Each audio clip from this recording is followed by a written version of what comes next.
Hello everyone, आज हम chapter 6 start करेंगे। एक्सरसाइज 6.1। फर्स्ट क्वेश्चन है find the highest common factor of the given term. तो हमारा फर्स्ट क्वेश्चन है find the highest common factor, HCF निकालना है हमें ऑफ द गिवन टर्म्स। तो हमारी टर्म्स दी हुई है, इनका हमें एचसीएफ निकालना है। पहला क्वेश्चन हमारा है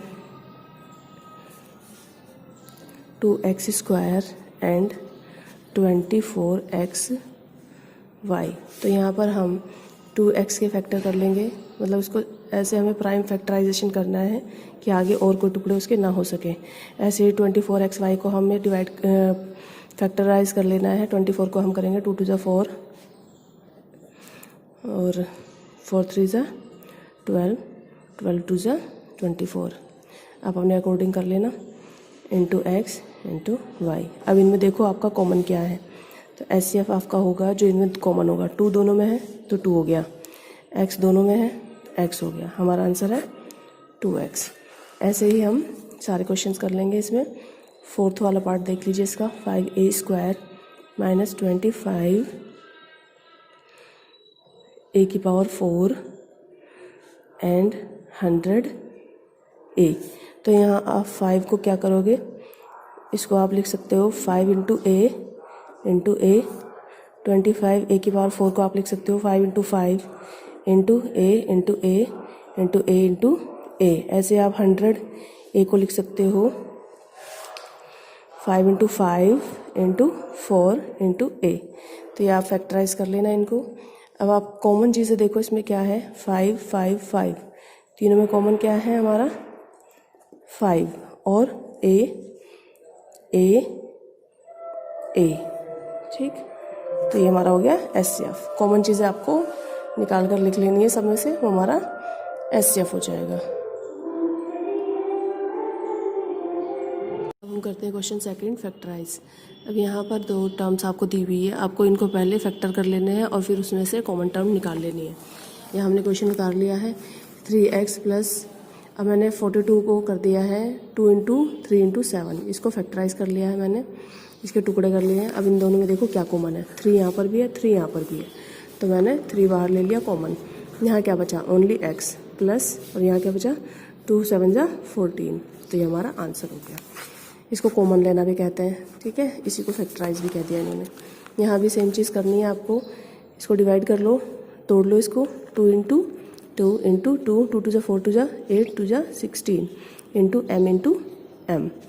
ये हमारा हो गया पहला वाला। प्लस ऐसे 20 को कर लो आप, 2 2 जा 4 5 जा 20 इंटू m इंटू n 2 बार है तो उसको 2 टाइम्स लिखो। अब देखो इसमें कॉमन क्या है, हमारे इसमें कॉमन है 2 2 2 फिर 2 फिर 2, ठीक है। अब तो नहीं है कोई कॉमन, तो अब आपका हो गया बाहर 2 2 जा या 2 इंटू 2 और अंदर कितना बचा माइनस 2 2 2 जा 4 4, और यहाँ m देखो बाहर m कॉमन आ जाएगा दोनों में से, m बाहर आ गया, एक m भी बाहर आ गया, तो अंदर सिर्फ एक ही m बचा, तो 4m हो गया। प्लस यहाँ आपका 5n², ये आपका आंसर हो गया 2 2 जा 4 2 2 जा 4m। और आप इसको पहले इसको बाद में लिख सकते हैं, बड़ी वाली पावर वाला पहले लिख लो, ये भी ठीक है, यहाँ भी छोड़ दो तो भी ठीक होगा, -4m हो गया आपका आंसर।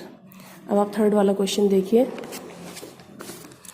थर्ड क्वेश्चन में कहा गया है फैक्टराइज, तो यहाँ पर भी आपको सेम वही टुकड़े कर लेने हैं इनको और फिर उनके अंदर से कॉमन टर्म्स निकाल लेनी है। यहाँ देखो आपका मैंने एक दिखा रही हूँ कर कर, तो यहाँ मैंने इसको लिख लिया है 2 को 2 और 2 को तो और ज़्यादा फर्दर मैं डिवाइड नहीं कर सकती पार्ट्स में, लेकिन 2 को ऐसे लिख लिया, और x⁴ मतलब x इंटू x माइनस 2 3 जा 6 और x⁴ है तो x को 4 टाइम्स लिख लिया, माइनस 2 5 जा 10, x 2 बार है तो 2 बार लिख लिया। अब इसमें से कॉमन लेना स्टार्ट करो, तो 2 कॉमन है, 2 आ गया मेरा कॉमन। फिर क्या कॉमन है हमारा x, यहाँ पर भी x यहाँ पर भी x, तो x आ गया कॉमन।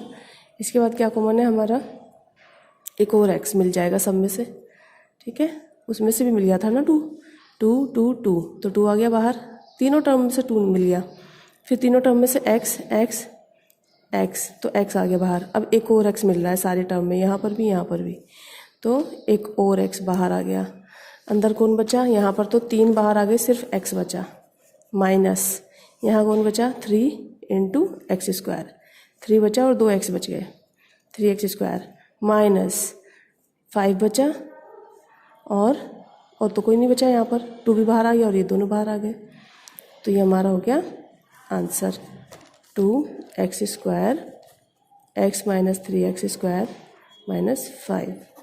टर्म्स आगे पीछे हो सकती है, बस इनके साइन का ध्यान रखना कि अगर ये माइनस में है तो माइनस में ही होना चाहिए, प्लस में है तो प्लस में ही होना चाहिए। अब नेक्स्ट क्वेश्चन करते हैं। Question 4, regroup and factorise. पहले इनको ग्रुप बनाना है, जो सेम आपको लगते हैं उनको एक साथ रख लेना, जिनमें से आपको लगे कि दोनों को एक साथ रख लूँगा तो मुझे कुछ इसमें से कॉमन मिल जाएगा। तो देखो इन दोनों को अगर मैं एक साथ रखती हूँ तो सिर्फ y कॉमन है, ठीक है। अगर और इन दोनों को एक साथ रखती हूँ तो कुछ भी कॉमन नहीं है, लेकिन 4y को और 4 को एक साथ रखती हूँ तो मुझे 4 कॉमन मिल जाएगा दोनों में से। और इन दोनों को एक साथ रखती हूँ 3xy को और 3x को, तो मुझे 3x कॉमन मिल जाएगा। तो पहले इनकी ग्रुपिंग करनी है, मतलब इनको थोड़ा सा आगे पीछे करना पड़ेगा। हमने क्वेश्चन उतार लिया। अब हमने क्वेश्चन 4 का फर्स्ट पार्ट पहले हमने रीग्रुपिंग कर दी है, 3xy को और 3x को एक साथ और माइनस 4y को और 4 को एक साथ, इन दोनों को एक साथ और इन दोनों को एक साथ रख लिया है। अब यहाँ पर आप देखिए इन दोनों में क्या कॉमन है, 3x कॉमन मिल गया, यहाँ y और यहाँ पर 3x मैंने बाहर ऑलरेडी ले लिया, कुछ नहीं बचा, तो यहाँ पर 1 होगा, माइनस 4, यहाँ पर दोनों में क्या कॉमन है 4, माइनस 4, तो यहाँ हमारा क्या आ गया y। देखो यहाँ y माइनस का था तो प्लस हो गया, क्योंकि यहाँ माइनस बाहर है तो ब्रैकेट के बाहर माइनस होता है तो अंदर के साइन चेंज हो जाते हैं। तो यहाँ माइनस का 4 था, माइनस का 4y था तो प्लस का y आएगा, और यहाँ माइनस हो जाएगा, प्लस का 4 हो जाएगा, माइनस का 1 यहाँ पर, क्योंकि 4 हमने बाहर ले लिया, 4 1 जा 4, ओनली 1 आएगा, ठीक है। यहाँ से 4 बाहर आ गया तो y बचा, लेकिन यहाँ 4 का 4 बाहर ले लिया तो यहाँ पर क्या बचा 1। अब इन दोनों में देखो सेम ब्रैकेट है ये, इन दोनों में फिर से कॉमन लो, कॉमन क्या हो गया y माइनस 4, तो इसको और इसको आप एक ब्रैकेट में कर लो, ये कॉमन हो गया आपका, और इन दोनों को आप एक ब्रैकेट में कर लो, दैट्स इट। अब हम स्टार्ट करने जा रहे हैं 6.2। 6.2 में वही फैक्टराइज करना है। आपको फैक्टराइज करने के लिए कहा जाएगा, इसका मतलब ये नहीं है कि सब में एक ही तरीका है। कहीं पर आपको फॉर्मूला लगाने से फैक्टराइज हो जाएगा, कहीं पर कॉमन लेने से फैक्टराइज हो जाएगा, कहीं पर जैसे आपने अभी रीग्रुपिंग की थी, रीग्रुपिंग करके कॉमन लेने से फैक्टराइज हो जाएगा। अब यहाँ पर आपको दिख रहा होगा कि यहाँ आइडेंटिटी का यूज़ करना है, फॉर्मूले का यूज़ करना है। देखिए 4x को मैं लिख सकती हूँ 2x की होल स्क्वायर माइनस y की होल स्क्वायर, ये मेरा हो गया a square minus b square का फॉर्मूला, जो कि होता है a square a minus b और a plus b।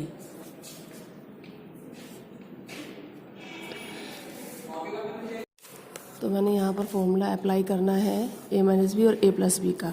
a square minus b square का फॉर्मूला होता है a minus B a plus B, कोई स्क्वायर नहीं होगी, इधर स्क्वायर है। तो मेरा a क्या है 2x और b क्या है y, तो मैं अब क्या लिख दूँगी 2x माइनस y और 2x प्लस y, जहाँ जहाँ a है वहाँ 2x और जहाँ पर b है वहाँ पर y, ये हो गया मेरा आंसर।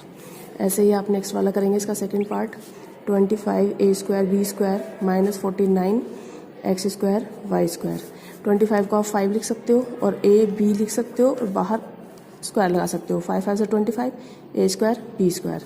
ऐसे ही आप 49 को 7 लिख सकते हो और x y लिख सकते हो और बाहर स्क्वायर, 7 7 जा 49 x स्क्वायर y स्क्वायर। तो ये आपका a हो गया, ये आपका b हो गया। सेम चीज़ अप्लाई कर दो, a minus B a plus B, तो a हो गया मेरा 5ab और b हो गया मेरा 7xy, a माइनस बी और a प्लस b। इस तरह से आपको करना है।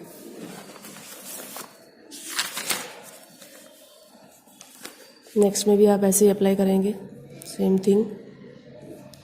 आप देख लीजिए थर्ड वाले क्वेश्चन में आपको a प्लस बी के होल स्क्वायर और a माइनस बी के होल स्क्वायर के फॉर्मूला देखने को मिल जाएगा। अब आप देखिए थर्ड वाला क्वेश्चन, थर्ड का फर्स्ट पार्ट है ये 6.3। तो हम 25 को लिख सकते हैं 5p और उसके बाहर स्क्वायर लगा दें, 5 5 25 p स्क्वायर, यही मीनिंग हुआ। 1 को मैं लिख सकती हूँ 1 की होल स्क्वायर और 10 को लिख सकती हूँ मैं 2 इंटू ए इंटू बी, ठीक है। तो ए मेरा 5p है और बी मेरा 1 है। तो ए प्लस बी की होल स्क्वायर का फॉर्मूला मैं यहाँ पर लगाने जा रही हूँ। ए प्लस बी की होल स्क्वायर का फॉर्मूला होता है A square plus B square plus 2ab। तो यहाँ ए स्क्वायर हो गया, ये बी स्क्वायर हो गया प्लस 2a इंटू बी। ए मेरा क्या है 5p और बी क्या है मेरा 1। बस यहाँ फॉर्मूले में पुट कर दिया। ये चीज़ मेरे पास यहाँ दी है, ये चीज़ ये है, तो मैं इसको किस में कन्वर्ट करूँगी, इसमें, ठीक है। तो यहाँ पर ए मेरा क्या है 5p और बी क्या है मेरा 1 प्लस 1 की होल स्क्वायर। अब इस बॉक्स को मैं 2 बार लिख सकती हूँ, 5p प्लस 1 और 5p प्लस 1। इस तरह से आपको आइडेंटिटीज़ का यूज़ करना है।